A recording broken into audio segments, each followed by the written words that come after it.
Digitalk, le podcast qui donne la parole aux contributeurs de Nantes Digital Week, le festival du numérique pour tous. Un podcast conçu par la Cité des Congrès de Nantes en coopération avec le Digital Lab de l'Université de Nantes. Une émission réalisée par Walter Bonomo. Bonjour à toutes et tous, bienvenue dans ce nouvel épisode de Digitalk, le podcast qui a pour objectif de fournir des conseils aux organisateurs d'événements de la Nantes Digital Week 2021, dans une période qui, on le sait, est toujours marquée par l'épisode de coronavirus. Alors en 2021 et en 2020 également, le secteur de l'événementiel a dû faire face aux restrictions sanitaires en adaptant ses méthodes de travail, soit en amont, mais également lors des phases d'exploitation des événements. Les visios et les événements en distanciel et en hybride se sont largement généralisés. D'ailleurs, pour moi, c'est l'occasion de vous rappeler que cette année, la Nantes Digital Week a fait le choix d'accompagner ses contributeurs dans ces changements et nouvelles pratiques en créant un guide à l'occasion sur la digitalisation à consulter sur l'espace contributeur accessible via le site internet de la Nantes Digital Week. Aujourd'hui, pour animer ce nouvel épisode de Digitalk, nous accueillons Karine Gandon et Julien Kostrech. Bonjour à tous les deux. Bonjour. Pour démarrer, je vais vous demander l'un et l'autre, on va commencer par le commencement, de vous présenter l'un et l'autre en parlant de votre parcours, de votre structure, de votre profession. Bonjour à tous, donc je suis Karine Gandon, je suis consultante RH à l'APEC de Nantes. Alors l'APEC, c'est l'Association pour l'emploi des cadres. Nous avons pour mission d'accompagner les cadres dans leur développement de carrière et puis également les entreprises dans leur mission RH et tout particulièrement dans le recrutement et notamment les TPE, PME. Et moi, je suis Julien Kostrech, je dirige l'association West Media Lab, qui aura bientôt 10 ans, et qui accompagne les entreprises du secteur des médias, les médias de proximité en particulier, dans leur transformation, dans leur projet de développement. Qu'est-ce qui vous a amené dans votre parcours à exercer vos professions respectives ?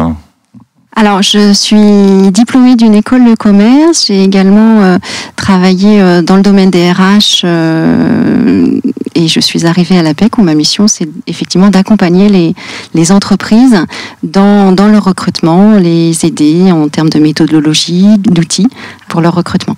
Et moi, je suis journaliste de formation. En fait, j'ai fait toute ma carrière dans les médias, des postes de direction, de rédaction en chef. Et ce qui m'a conduit à créer West Media Lab, c'est d'avoir une structure qui soit mutualisée, partagée entre différents acteurs, en mode lab, en mode labo, c'est-à-dire qui les aide à innover. Et on en a besoin dans un secteur qui a été fortement chamboulé, notamment par le numérique. C'est ce que j'allais dire, effectivement, le digital, le lien est évident. Peut-être, Karine, le lien RH numérique ? Alors, c'est vrai que le numérique représente une niche d'emploi énorme. Donc, effectivement, le fait, les entreprises recherchent beaucoup de profils aujourd'hui dans le numérique et ça nous paraissait important aussi de nous inclure dans l'écosystème du numérique, sachant que les recrutements sont très nombreux dans ce système-là, et puis c'est une manière aussi de diffuser le numérique, les bons outils, les bonnes méthodologies aux entreprises. Donc c'est ces deux aspects qui nous ont fait aussi travailler avec la Nantes Digital Week. Très bien, alors parfait pour le lien, merci. Vous êtes tous les deux donc contributeurs de la Nantes Digital Week. Je crois que Julien depuis plusieurs éditions. Je ne sais pas pour Karine, mais elle nous le dira. Simplement l'édition 2020. Pouvez-vous m'expliquer votre motivation à participer à cette édition déjà et aux précédentes pour toi, Julien ? Il y a le jeu collectif, que nous-mêmes, on est une association, on regroupe différents acteurs, d'avoir un événement qui regroupe un peu tous les acteurs autour du numérique à Nantes et que ce soit vraiment décloisonné, aussi bien les événements grand public que pro, on aborde tous les sujets de l'économie, la culture, l'emploi. Enfin, je trouve que on apprend forcément les uns et les autres, et puis ça donne de la visibilité aussi à nos événements, plus de visibilité.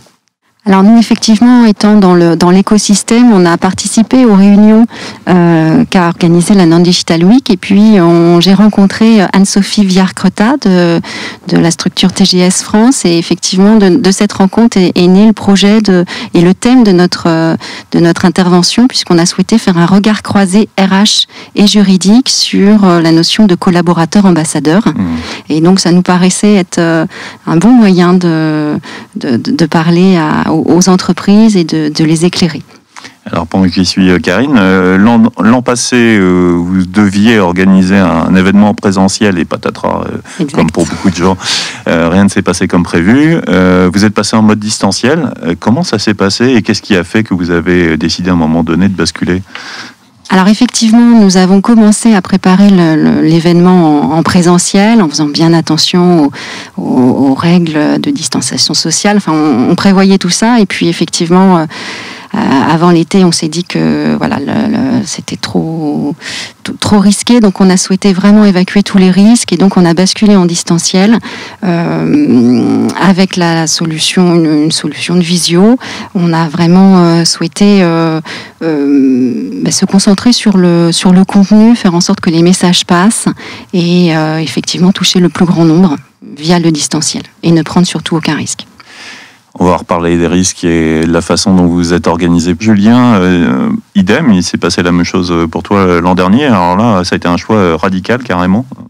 Oui, alors nous, l'an dernier, c'était que la 2e édition de notre festival de l'info locale. C'est un temps fort pour nous. C'est un événement qui est national, en fait, qui regroupe des professionnels de tous les médias de proximité, toute région. Il y a des gens qui viennent aussi d'autres pays européens, de l'étranger.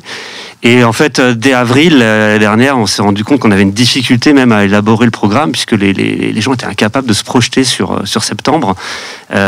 Donc, on a pris très vite la décision de tout faire à distance et de faire une bascule 100% numérique, ce qui était plus compliqué que ce qu'on avait imaginé, mais ça s'est bien passé.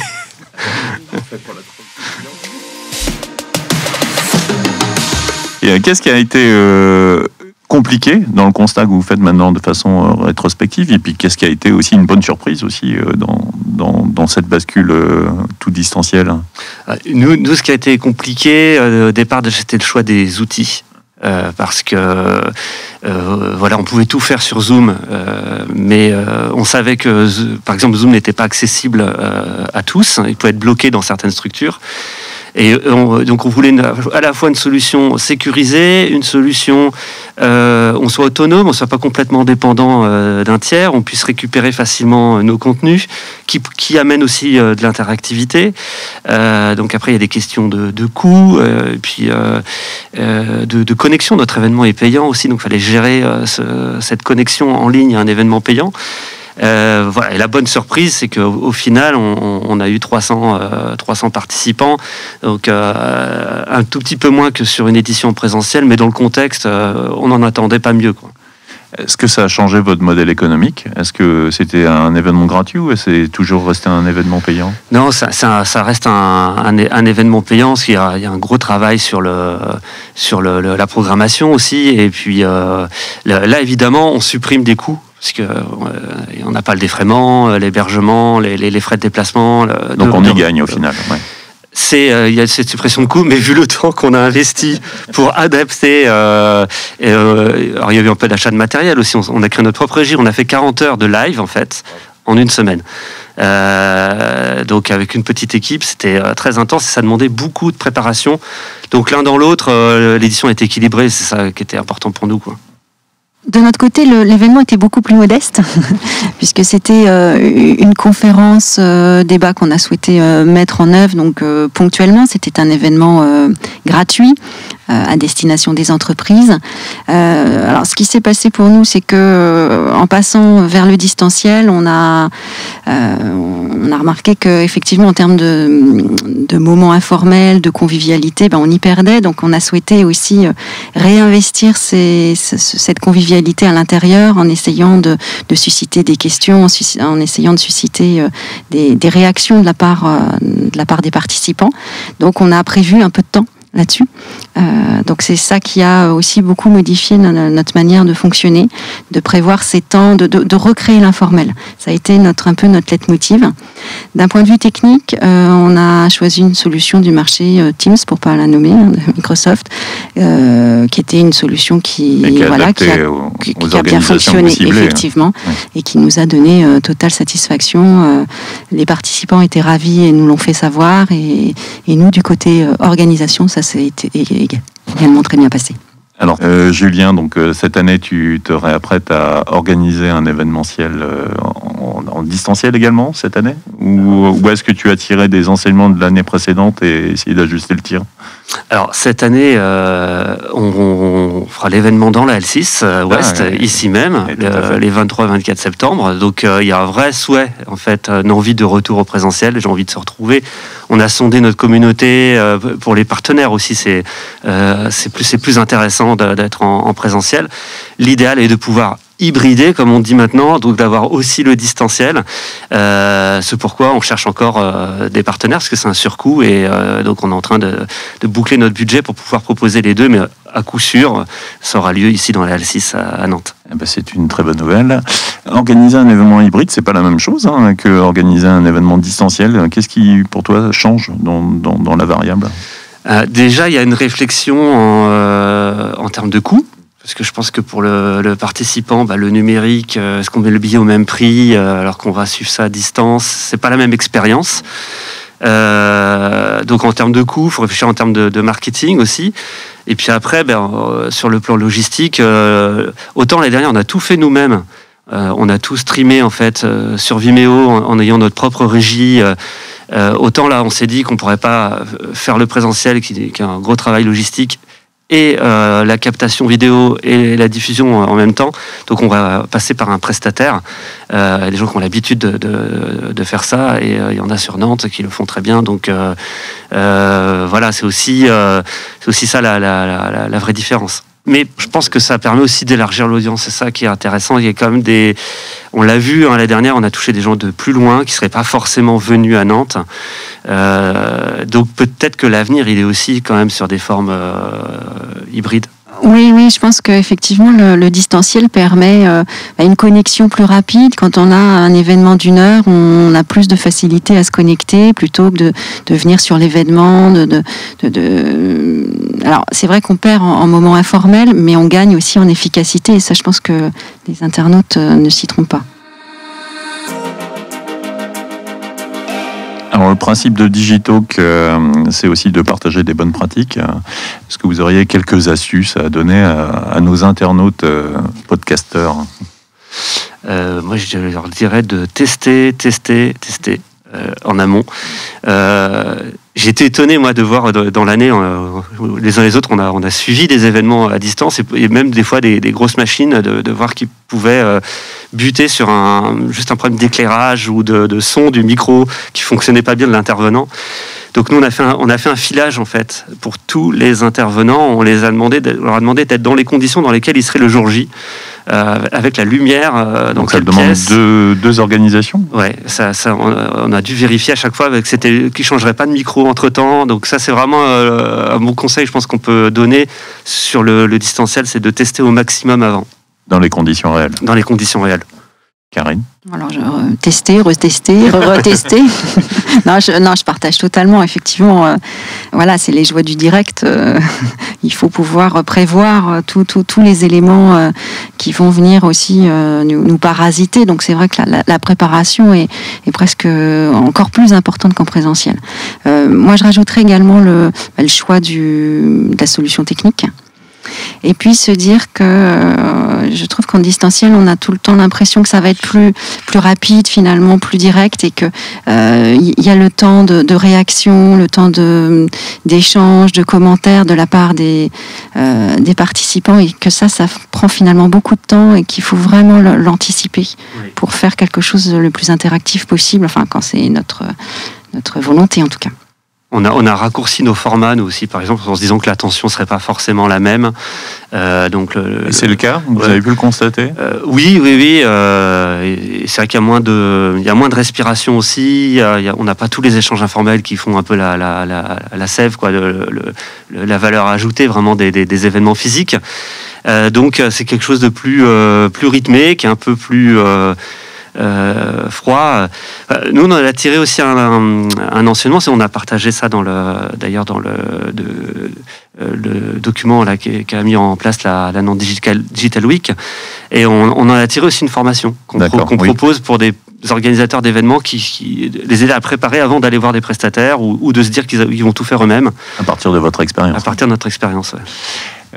Cette question de l'animation me fait penser à une autre question. Est-ce que vous avez, au-delà des aspects technologiques, essayé d'expérimenter de nouveaux formats, une nouvelle façon d'animer ou une nouvelle façon de communiquer?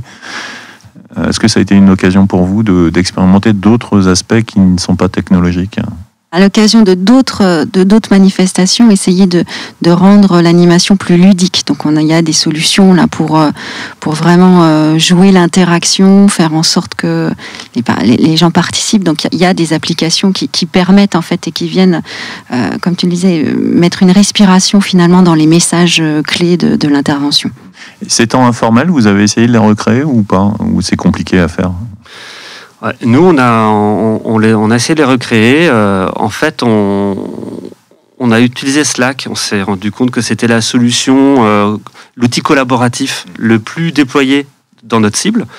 Et Slack avait cet avantage par rapport à d'autres solutions que l'espace existait avant l'événement et il a continué d'exister après.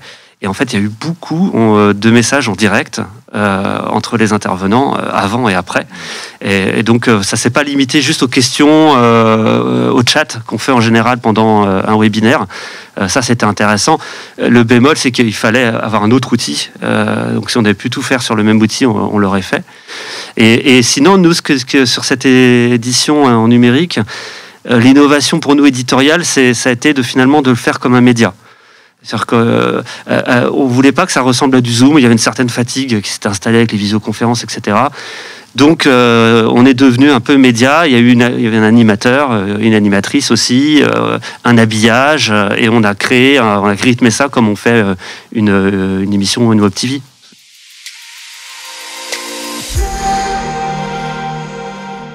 Au final, est-ce que vous pensez que le présentiel est définitivement mort ou est-ce qu'il va revenir de façon transformée, avec plus de vigueur? Moi, je crois qu'on va prendre le meilleur des deux mondes.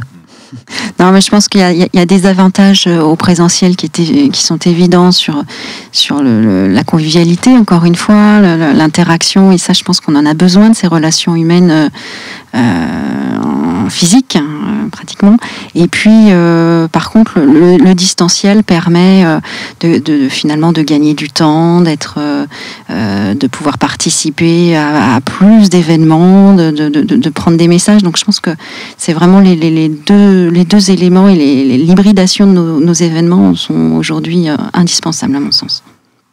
Ouais, je suis d'accord avec ça. J'ai échangé cette semaine avec un partenaire qui en fait n'imaginait pas continuer à distance et qui avait vraiment hâte, notamment sur la partie commerciale, ouais, bien sûr. Pour faire des affaires, quoi, avec trouver de nouveaux clients, etc. Et en même temps, nous par exemple, on a fait un bilan carbone de notre événement et on a mesuré l'économie. Ouais. Du distanciel, c'est énorme. Et c'est une préoccupation aussi qui monte de plus en plus. Donc je pense qu'on va aussi réfléchir à deux fois avant de traverser toute la France, encore plus de prendre l'avion pour aller à un événement. Donc voilà, prenons le meilleur des deux, effectivement.